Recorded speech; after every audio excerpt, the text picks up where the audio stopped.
Look at this boy. I'm going to tell you how I prepared for my van journey and basically just how to get started with van life. Don't know why you say goodbye, I say shalom. Shalom, I'm Mermaid Liv. If you're new here, welcome to my channel. If you're not new here, then you know I'm a professional mermaid and content creator who is about to go on a big van journey. You can call me the Van Life Mermaid. So hashtag van life is pretty trendy right now, and I'm not gonna lie, all those Instagram photos and everything got me on board, and I'm giving it a try. So I've been planning this trip for well over 6 months, and I'm pretty ready to go. It's been a long journey. It's taken me a lot of research and buying things, so much buying things, putting together this van.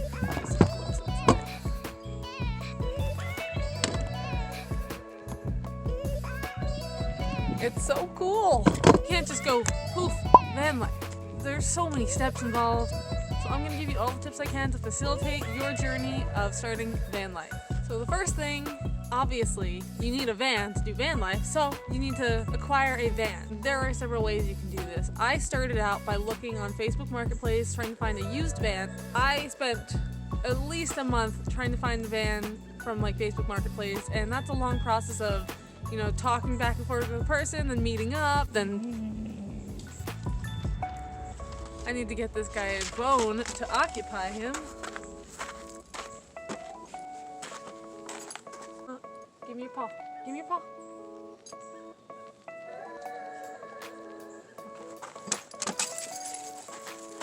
Every time I give him a treat, he runs away like he thinks I'm gonna take it back. Like, actually, no, you can't have that. Anyway. You can buy a used van, you can finance a van, to ask around, put it on Facebook that you're looking for a van. You might even find someone who's willing to trade with you, which is what I was able to do. So I didn't have to spend a cent on this van. If you are trying to save money, see if you can do that with someone. So yeah, get yourself a van. Then convert your van. This involves equipping it with all living essentials and just making it a comfortable place, making it so you can sleep in it, build some kind of bed. You can do this without building, but we did, for my van, we did build this bed. And it's got storage space underneath, so I definitely recommend having a bed that comes off the ground so that way you can put things underneath. You could even get like just a little cot, one of those little fold up like metal cots.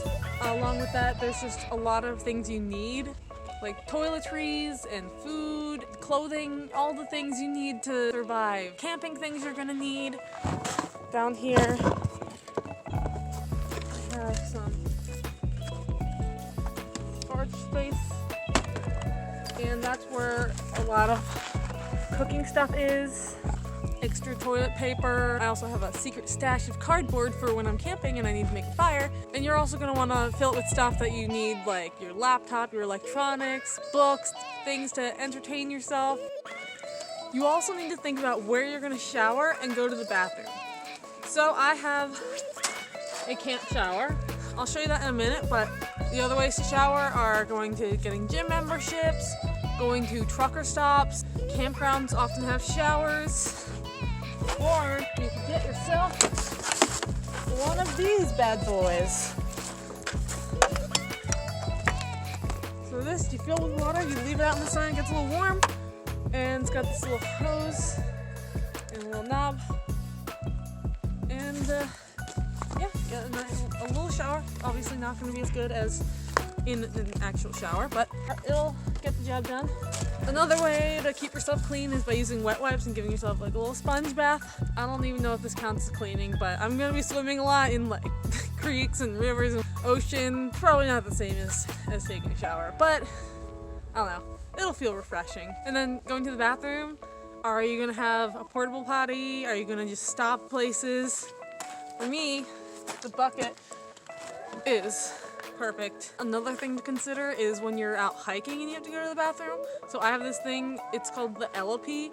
It's a stand to pee device. So, you know, instead of having to like drop your pants and like squat down and get poison ivy on your ass, you pee standing. It's like a little like cup with like a nozzle. And it actually works really well. I would recommend it. And it comes in a nice little travel pouch. And then if you have to go number 2, bring a shovel, dig a hole, do your business, bury it, and be on your merry way.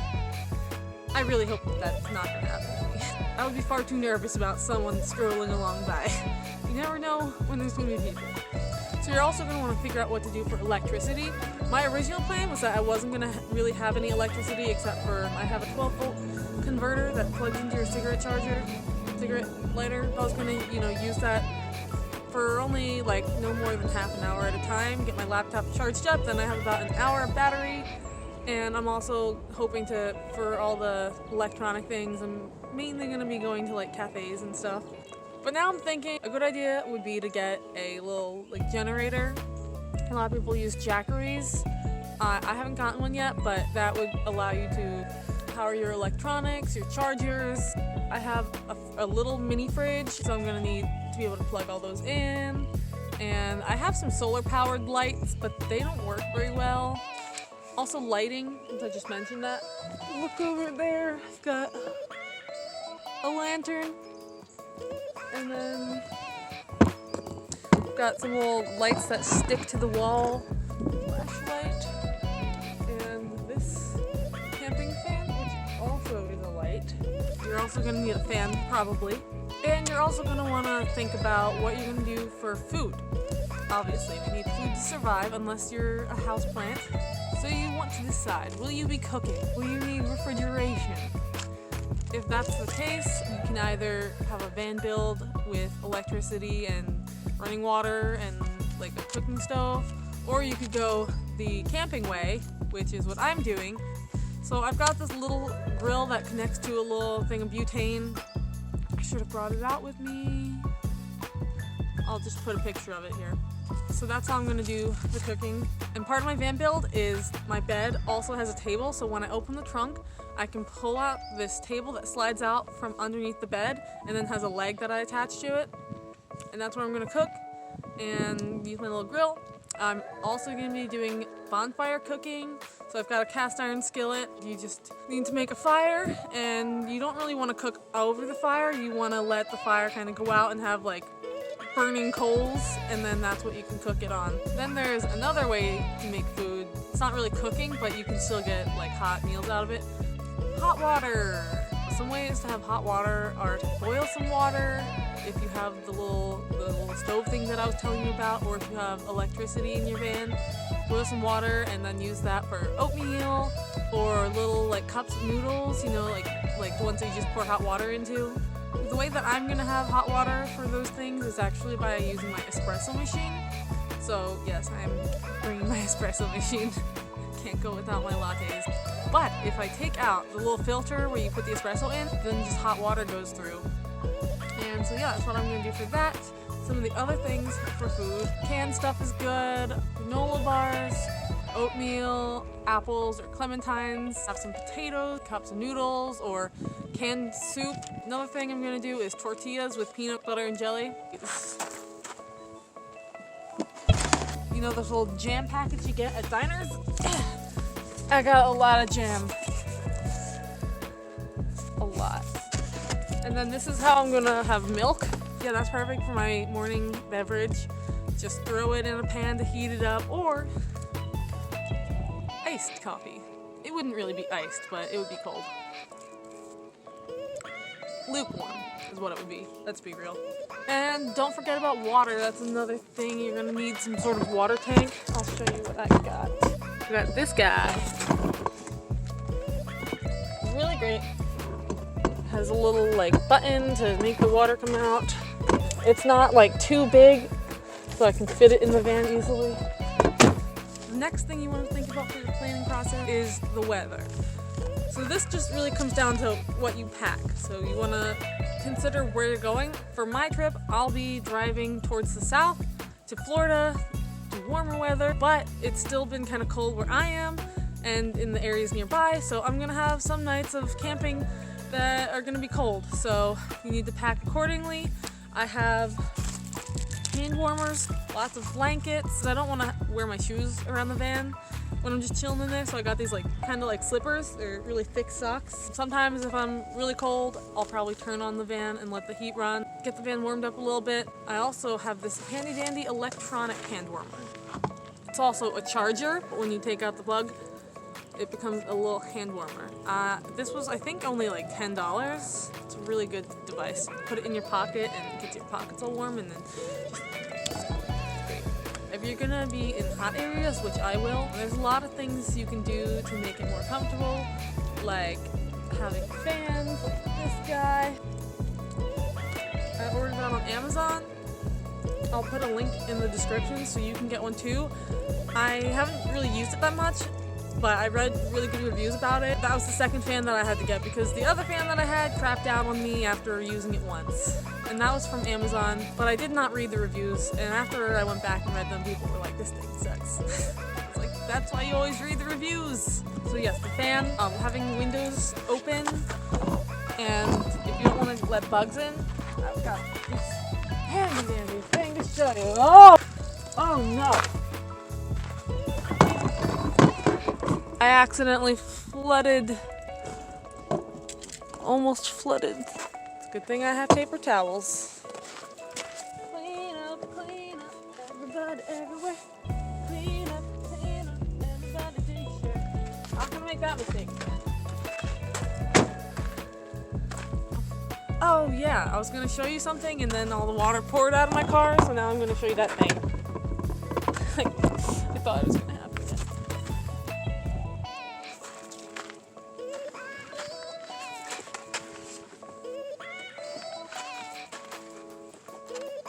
So now you can roll down your window and it's a bug screen so no bugs can get in. So another thing is window covers. So this is something I made that goes into the inside of the back window, and it's got a nice little pattern. I got this cardboard from, not cardboard, but like, I don't know, poster board from Walmart. You can go to the craft store. And then this is actually like an applique that I found at the dollar store. So I just stuck it onto this and it looks cute, and it's good for nighttime because I'm gonna want to cover my windows so no weirdos can like look in the van while I'm sleeping. It also stops the sun from coming in. It'll keep the van a little bit cooler.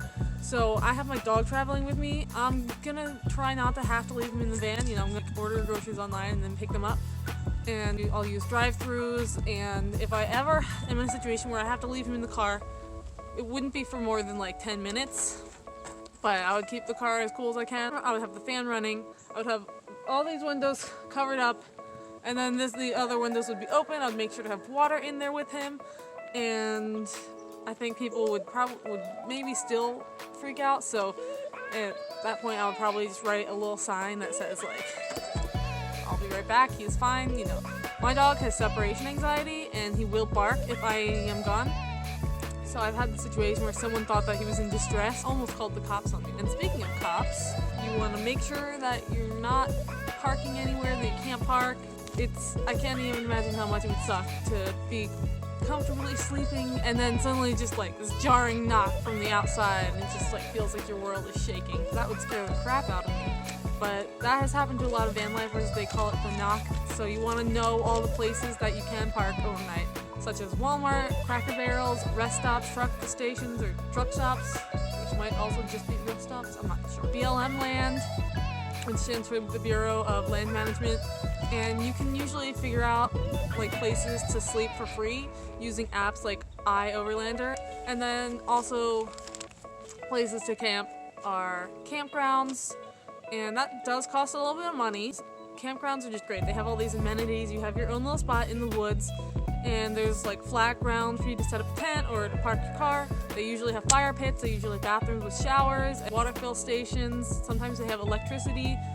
So campgrounds are good. Also about camping, you need to know how to go camping. So you need to have some fire building skills, you know, if you want the full like fun camping experience. I did a lot of research on stuff like survival camping, how to use like knives, like this bad boy here. Really like whittling sticks. It's like really satisfying, which, you know, you're sometimes gonna have to do if the sticks are a little wet on the outside. Just research, lots of research. I've watched so many van life videos. And you also want to mentally prepare, you know, imagine things that could go wrong. I know we want to think on the bright side, but we also have to be prepared in case things do go wrong. You want to have a plan. So that's another great reason to watch van life videos, because people can share their experiences and tell you things that worked and didn't work for them and give you really good tips. Hopefully soon I will be an authority figure for van life. You also want to know some car maintenance skills. You want to be able to pop your hood, check the oil. You definitely want to know how to change a tire. So you also want to make sure you have the tools for changing a tire, the jack, the lug nut, wrench. Make sure you have a good spare tire. Another thing that we did to prepare was I got AAA, which is a really good idea because if something goes wrong, you can just call AAA, and there's a lot of things that they can do for you. When it comes to your car, they can even get you good deals at hotels.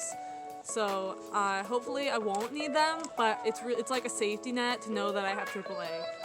Another thing to consider, safety, like from other people, particularly break-ins. When you're traveling alone like I am, you never know who you're going to encounter, so it's good to be able to protect yourself.